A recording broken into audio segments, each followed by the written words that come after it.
Hoy es un día muy importante para nuestra República. Hace 109 años, Francisco I. Madero, desde su plan de Ayala, lanza al pueblo a levantarse en armas contra Porfirio Díaz. La dictadura opresiva y represiva y explotadora de Porfirio Díaz llegó a su clímax. Incluso Porfirio Díaz, que 2 años anterior, en 1808, le había dicho a un periodista estadounidense, James Krillman, del Pearson's Magazines, que él vería con muy buenos ojos la llegada de partidos políticos para que compitieran por la presidencia de la República, que él veía que México estaba maduro para transitar por la democracia. ¡Qué falacia! Nuevamente engañaba al pueblo, porque Francisco I. Madero le tomó la palabra y publicó incluso un libro que se llama La sucesión presidencial de 1910, y comenzó a hacer su campaña con un partido político que se llamó Partido Antireeleccionista.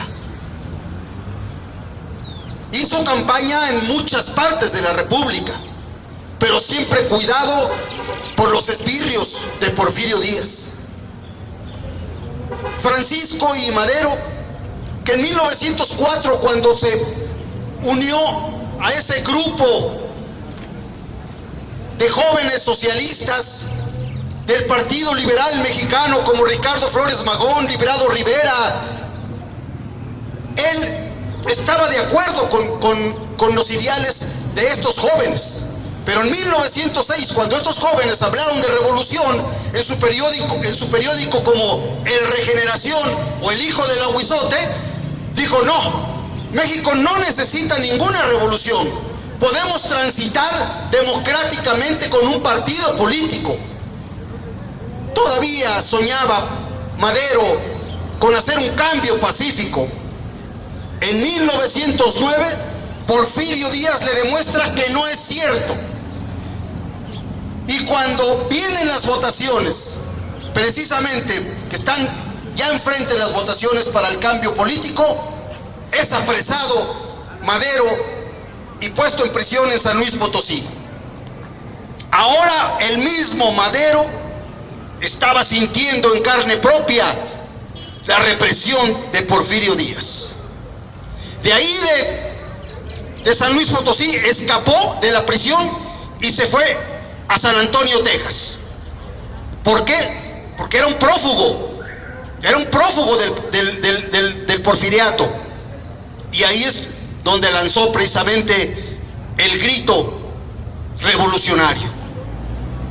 Ese 20 de noviembre de 1910, Madero se traslada de San Antonio, pasa la frontera, se establece en Río Grande, y ahí él pensaba que llegarían las noticias del levantamiento armado. En el estado de Chihuahua por lo menos le llegarían las noticias. ¡Sorpresa! No pasó absolutamente nada. No hubo ningún levantamiento armado. Esa misma tarde, Madero se regresó desconsolado totalmente, defraudado, porque no había sucedido absolutamente nada. La revolución, el movimiento armado, empezará a tomar forma a principios de enero de 1911. Es cuando nuevos vientos revolucionarios vendrán, ahora sí, a tomar forma. Principalmente Pascual Orozco y Francisco Villa en Chihuahua.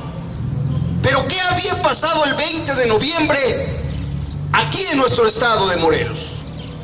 ¿Qué había habido ese día? Igual que en el norte, nada. ningún municipio del estado de Morelos registró algún levantamiento. Solamente los de Ayala y los de Anenecuilco empezaron a tener desde la primavera de 1910, esto es marzo, abril de 1910, antes del 20 de noviembre. Se hablaba en Cuernavaca, hay un individuo a los alrededores de Cuautla que anda levantando la gente. Eso lo registra Rosa Quinn en su libro Tempestad en México. En Cuernavaca ya empezó a escuchar eso. No era todavía los vientos de la revolución, pero Emiliano Zapata, en esa primavera de 1910, ante el acoso de los hacendados de la hacienda del Hospital y de la hacienda de Coahuistla, pretendían que las gentes de Anenecuilco y Ayala ya no sembraran las tierras que cada año les daban o les rentaban. Las tierras que habían sido suyas ahora se las rentaban, pero el hacendado no quiso darles las tierras precisamente esos meses para que sembrara la gente de Anenecuilco. Esto era la muerte para el pueblo de Anenecuilco. ¿Por qué? ¿Qué iban a comer ellos en esos 6 meses que quedaban de que no trabajaban para la hacienda?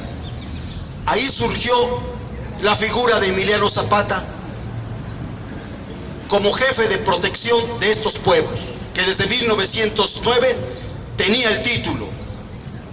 Agarró a 80 hombres de Ayala y de Anenecuilco armados y se fueron a la hacienda del Hospital, y en los campos del Guajar, ahí entre la gente de Anenecuilco, él empezó a distribuir las tierras que sembraban cada año los de Anenecuilco. Tiró las bardas, destruyó las mojoneras, y Zapata empezaba a hacerle justicia, él, a su pueblo. Mucho antes del 20 de noviembre, él se convertía ya en un rebelde, pero que hacía justicia a su gente. Llegaron las guardias de la hacienda empistolados, pero eran solamente 10, 15. Los gentes de Zapata en ese momento eran cerca de 80 hombres armados. Cuando vieron la cantidad dijeron, bueno, esto lo vamos a arreglar allá en la presidencia en Cuautla. Y Zapata siguió dotando a los pueblos de sus tierras. En ese momento los hacendados sintieron que Zapata pues no era un peligro para ellos, pero sí, ya a principios de noviembre de ese 1910, los hacendados empezaron a dar dinero al gobernador Escandón para que comprara más armas, para que tuvieran más policía y estar preparados para algo que por ahí se oía ya. La revolución, la rebeldía de Zapata empezó mucho antes del 20 de noviembre. Pero ellos, los de Ayala y los de Anenecuilco, cuando leyeron el plan de San Luis, vieron precisamente que ahí justificaban su rebeldía, porque ellos sabían que en el artículo 3 del plan de San Luis, Madero les prometía revisar todos los juicios que habían sido llevados a cabo de una manera fraudulenta ante el pedimento de tierras de los campesinos. Zapata, en Ayala, con Pablo Torres Burgos, con Otilio Montaño, leyeron ese plan y dijeron, hay que comprobar si Francisco y Madero es sincero. No nos vamos a lanzar una revolución que ni sabemos ni hemos platicado con ellos. Solamente tenemos aquí el plan. Mandaron a Pablo Torres Burgos a Texas. A finales de enero llegó Pablo Torres Burgos y traía buenas noticias. Madero era sincero en cuanto al problema agrario. Ahí es cuando decidieron los de Ayala y Anenecuilco levantarse en armas en favor de la revolución maderista. El zapatismo no existe todavía.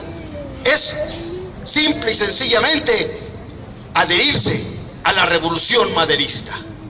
Y será aquí en Cuautla, precisamente el 10 de marzo de 1911, cuando Zapata, Pablo Torres Burgos y otros más, aquí en el Zócalo, a donde está una cantina que se llama La Brisa, ahí se reunieron el 10 de marzo para organizar su levantamiento al siguiente día. Al siguiente día, el día 11 de marzo, de Anenecuilco salió el primer contingente revolucionario que llegará a Ayala, y ahí a las 5 de la tarde, en el kiosco, Pablo Torres Burgos sube al kiosco y lee el plan de San Luis. En ese momento estaba empezando la revolución en el estado de Morelos. Una revolución que será apoyada siempre por Cuautla. No existe una ciudad en toda la Revolución Mexicana, hasta el trágico 1919, que haya estado 9 años en el ojo del huracán revolucionario. Cuautla muchas veces quedó desolada, destruida. 150 habitantes habitaban Cuautla en las épocas revolucionarias fuertes. Cuando vinieron acá las gentes de Venustiano Carranza, o de Huerta, o de Madero mismo, que andaban tras de Zapata. Es por eso que hoy aquí, ante la tumba de Emiliano Zapata, los cuautlenses seguimos añorando la justicia al campo y a los campesinos.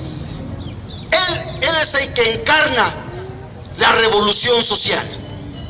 Él no encarnaba la revolución política o la reforma política de Madero. Él encarna, y es el único, la revolución social. Y por eso, amigos, cada 20 de noviembre, nosotros los que conocemos la historia de nuestro querido general y de la revolución en Cuautla, pues nos sentimos todavía con esperanzas de que hoy, que inicia una cuarta transformación, como le llama el gobierno, pues vaya la justicia al campo. Muchas gracias y muy amables.